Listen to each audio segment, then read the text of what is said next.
best food in the world. It comes from Samarkand. Yeah. Okay, so we're going to have some. Visiting another animal clinic in Tashkent, and this is the doctor, Dr. Reema, and that's a lovely translator. What's his name? Как его зовут? Доги мы его назвали. Доги. Доги. Доги. That's the sweetest dog. Его надо, вот ему ноги.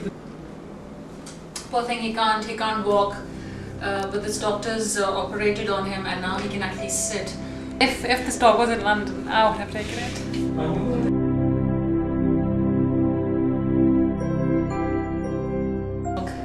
The dog's called Doggy actually. It's a 7-month-old puppy, and it was probably involved in an accident. I'm not really sure what happened with the dog because the people who got the dog here, they didn't give much information to the doctor, and they wanted to put Doggy to sleep because Doggy can't walk. All 4 of his paws are basically useless. He can't even stand up. All he can do is lie like this. And it's for dogs like this, you know, injured, sick, abandoned dogs, that we're doing this journey, you know, to raise funds, really. So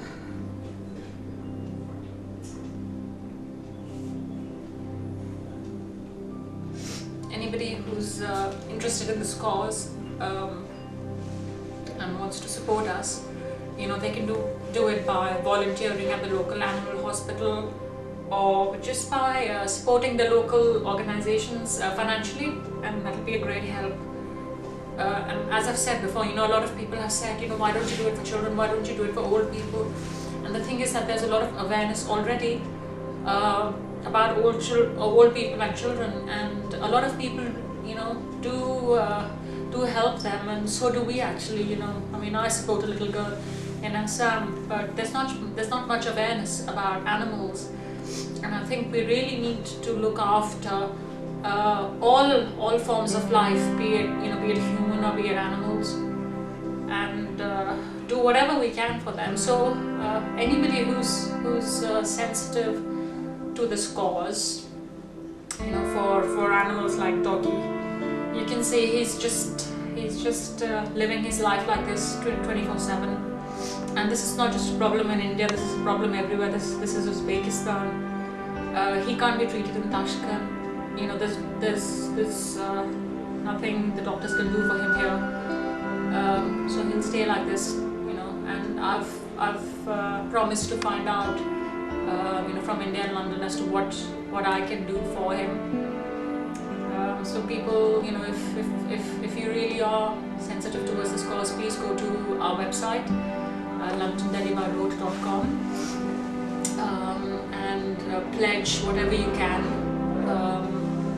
and everything you donate, each penny, each paisa, every paisa will go towards helping animals in India, and hopefully somebody in Uzbekistan can do the same for animals in Uzbekistan.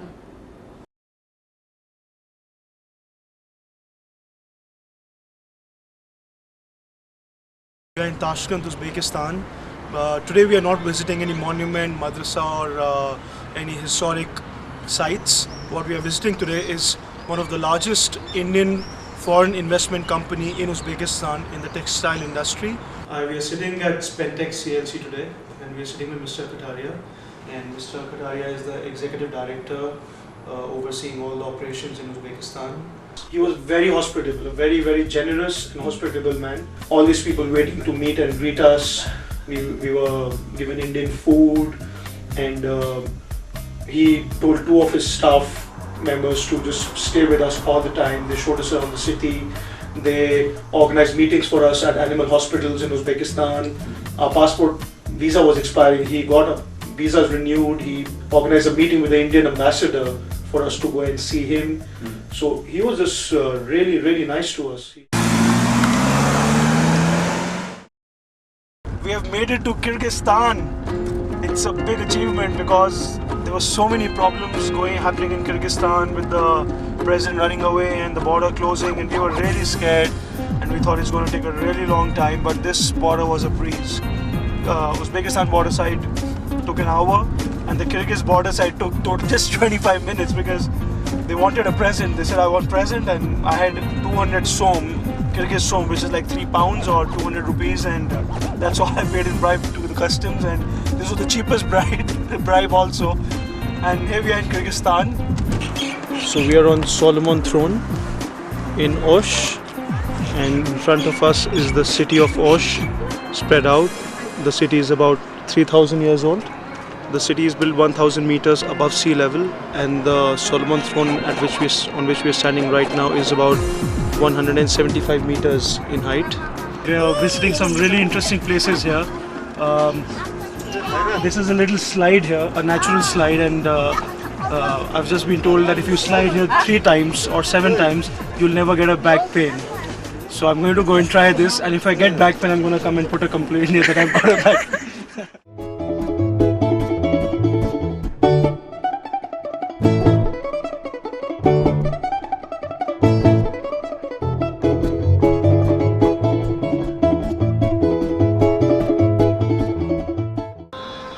So I've done my 3 slides, and now hopefully I will never get a back pain. We've just left Osh, and look at the view from here. We are surrounded by lots and lots of sheep.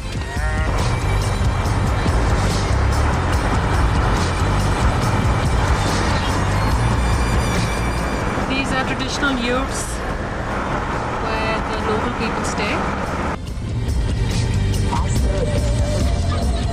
What is your name? My name is Manbek. Do you go to school? 4th class. Which class? Class 4? 4th class. Where is your house? No? No. Stopped for lunch on our way to Saritash from Osh. In my hand is my lunch. I've just been given 2 tomatoes and 2 cucumbers by this gentleman here who is sort of our guide. And this is what I'm supposed to eat. Lunch? Lunch? Ого, да, я. Yeah. Ланч для Пуджи.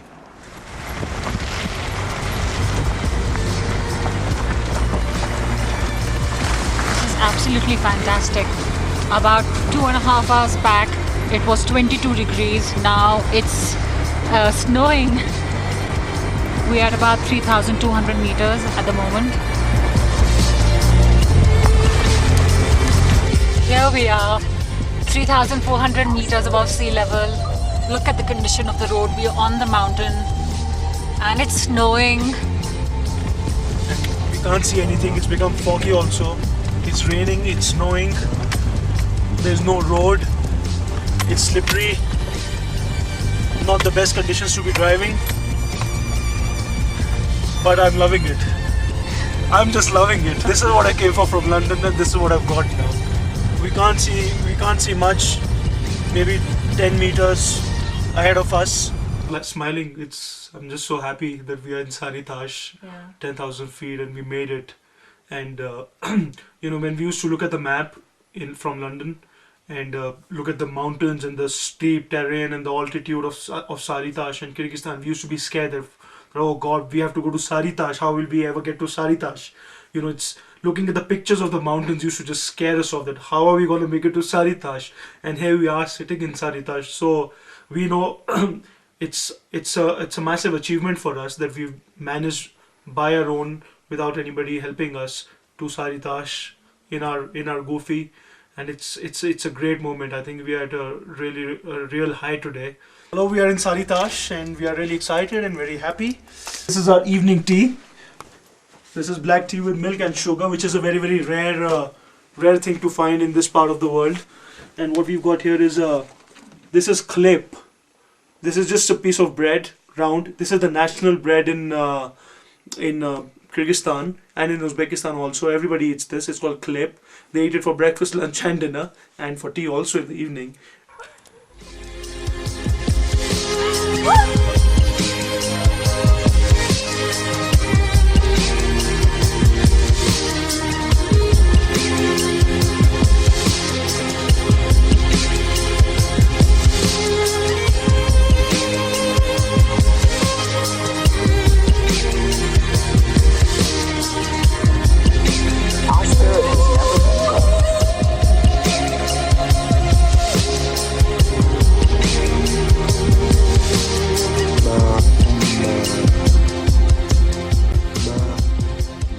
stuck now in the snow, and this chap is helping us. Right in front of us is this huge truck. It needs to cross the other side, but it can't. This is really scary because the car is not moving at all. It's just sliding.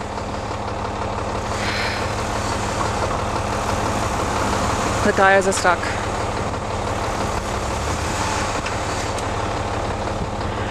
The trucker has gone in, and Tushar and the other guy are pushing the car. It's about -4 right now.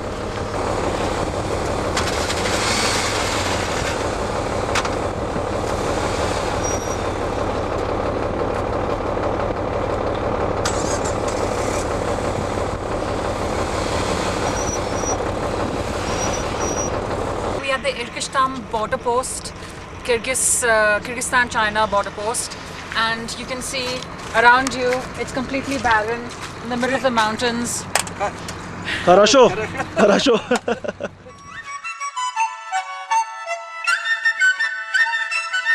We have made it to China finally. We are in Kashgar now, and I just can't believe that we have reached China. What's your name?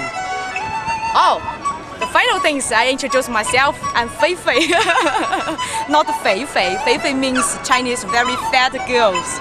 Fei Fei means very cute girls. So don't make mistake. Please do not pronounce it the round tongue. Okay. 佛摩佛德特呢了格可和机器西支持是日自此思一无 Okay, that's all. Hi, we are driving from Kashgar to Mazar. Today we're going to climb up to 4,690 meters above sea level. So we learned a few Chinese words today. Straight is zhuzizo, zhuzizo. That's go straight. Right is yo, and left is zo. Is that right? Yeah, right. Okay. And to say, please give me my bill or how much money I have to pay in a restaurant, you have to say, "Ge chen." Is that right?